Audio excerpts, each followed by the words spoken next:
And today's topic is asymmetric synthesis part 5. Okay, so before I have done 4 videos. You can go through that um, before coming to this slide, before coming to this video. So in this video I'll be dealing with diastereo selection in cyclic systems. So moving on to diastereo selection in the cyclic systems, here you have to study nucleophilic addition to cycloketones. In this cyclic nucleophilic addition to cyclic ketones, you have two types, that is formation of axial alcohol and formation of your equatorial alcohol. So in the formation of an axial alcohol, so you are taking the alcohols, for example here you are taking the secondary axial alcohol which are less stable. Okay, so if you will, in general, if you will take the secondary axial alcohol which are less stable, and therefore they must be formed under kinetically controlled product. Okay, that is your kinetically controlled product will be formed when you will use the bulky reagent. Okay, which when upon treatment with the carbonyl group from the less hindered equatorial side, at that time you will get, and steric approach control will takes place over here. Here are some reagents, like large number of reagents which are available, which are highly stereo selective in nature. Okay, you can go through these structures.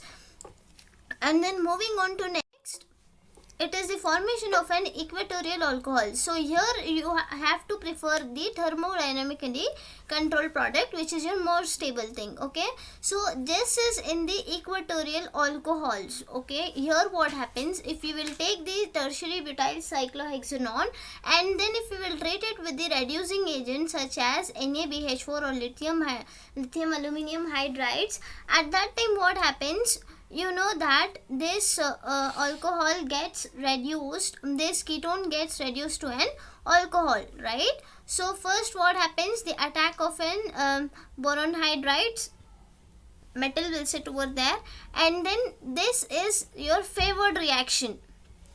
And then what happens upon addition with the hydrogen, and you will get back your alcohol molecule or tertiary butyl cyclohexanol.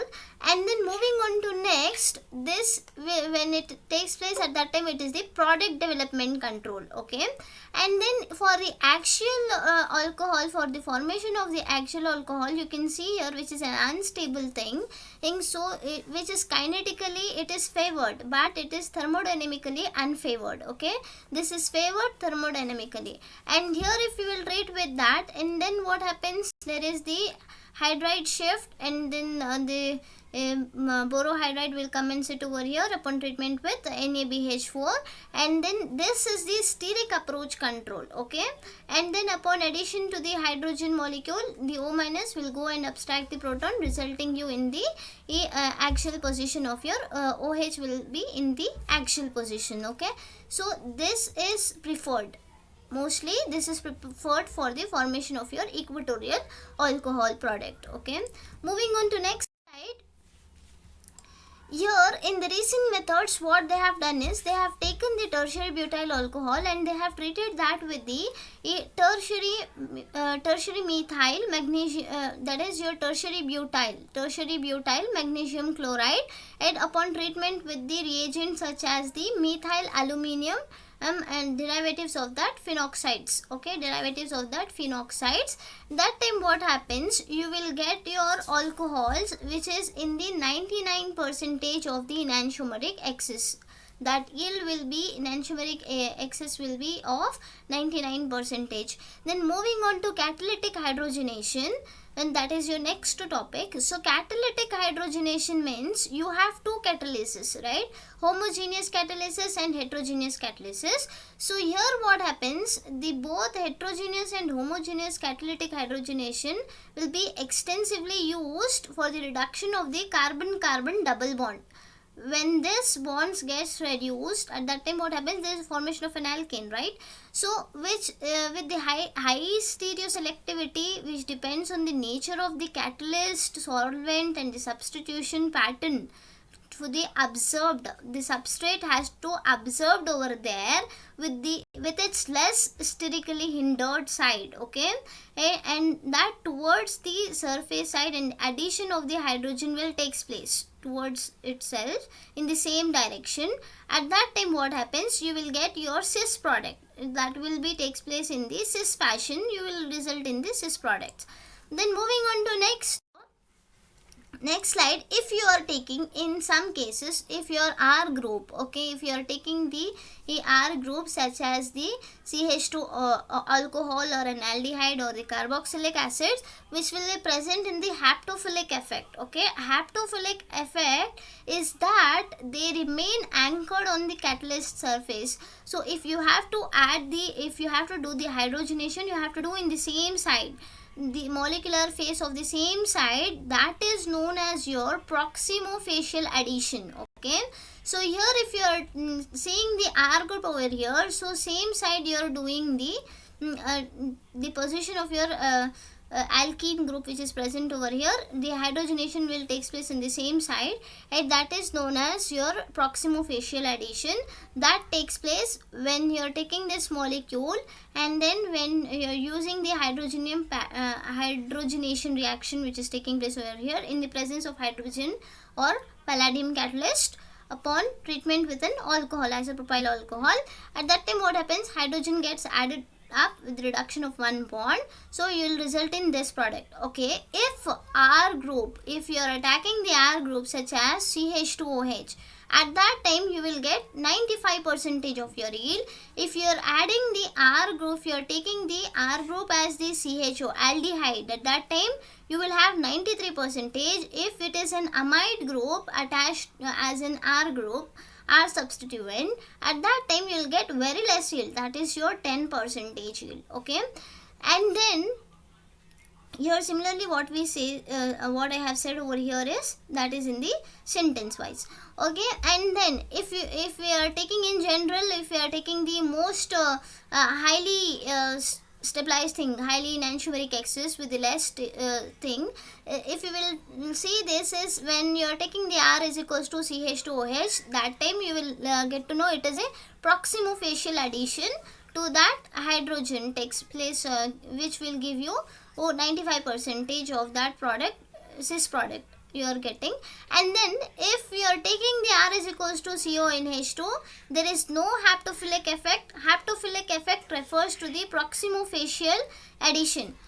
There is no haptophilic effect, means it is the distofacial addition that will takes place upon the opposite sides, okay.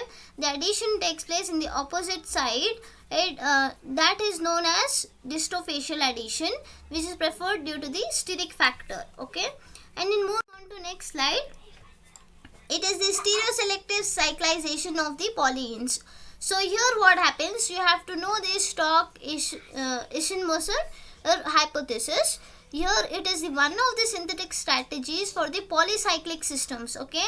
A polycyclic system that will takes place in the concerted cyclizations, hence that in the substituted acyclic polyenes, that synthesis is known as Stokes-Ishine-Moser hypothesis. So such synthesis, whatever we are doing with the polycyclic compounds, the concerted cyclization reaction, concerted mechanism, that synthesis is known as biomimetic synthesis. Biomimetic synthesis which will be used for the natural products, okay.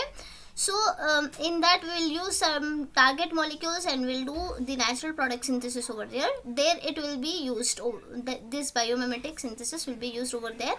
That will be why we biomimetic synthesis, because it will be the resemblance of the biogenetic process.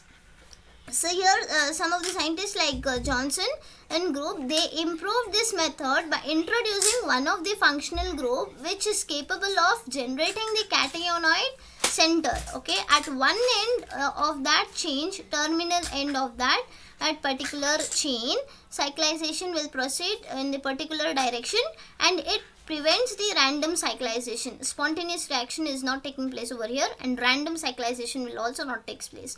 It will prevent the random cyclization reaction. So this is illustrated by the Johnson synthesis. I'll show you the synthesis of progesterone in the next slide, and which will take place in presence of acid catalyzed reactions. So if you will see here, you are taking the tetraene molecule, and upon doing the hydrogenation, that time what happens, this bond, hydrogen bond which is present over here, one of the bond shifts over here, this bond shifts, make one bond, this bond again shifts, make one more bond, this bond shifts, make another bond, and this bond again shifts, the cleavage of one of the water molecule. From here you are cleaving out one of the H molecule, H atom, and then OH. OH minus, H plus and OH minus will cleave out as the water molecule, and then you will result in this structure. Upon acetylation, you will get COCH3 over here, okay. And then upon oxidation, what happens in the presence of the ozone, this bonds gets broken up, and you will end up with the addition of your ketone molecules. Oxygen gets added up over here, and then again upon treatment with the base such as NaOH, OH minus, when it comes at that time, what happens, it will go again, it will go and attack over here, and there is a cyclization reaction which is taking place over here, okay. Only this position gets affected, and then you will get one bond with the formation of your alkene molecule, okay, resulting you in the progesterone as your product. Moving on to next. So alternatively, the terminal bonds can also be affected, like double bonds of this polycyclic compounds. If you will take the polyenes, that terminal bonds can also be epoxidized, okay. So you are taking the epoxide ring in the terminal position, and then if you will treat it with the BF3, at that time what happens, the cyclization can take place easily. This bond shifts over here, make one bond, and then what happens, this bond again shifts, makes one bond with the opening with the ring opening reaction which is taking place over here. An epoxide ring opens, and then you will result in OH minus. This OH in presence of BF3 again abstracts the proton, resulting you in the O minus will go abstract the proton, resulting in the OH molecule. That can also be written as like this, in this form, that is your 3-hydroxy palisansin. Sorry. Thank you. If you have any doubts, you can ask me in the comment box.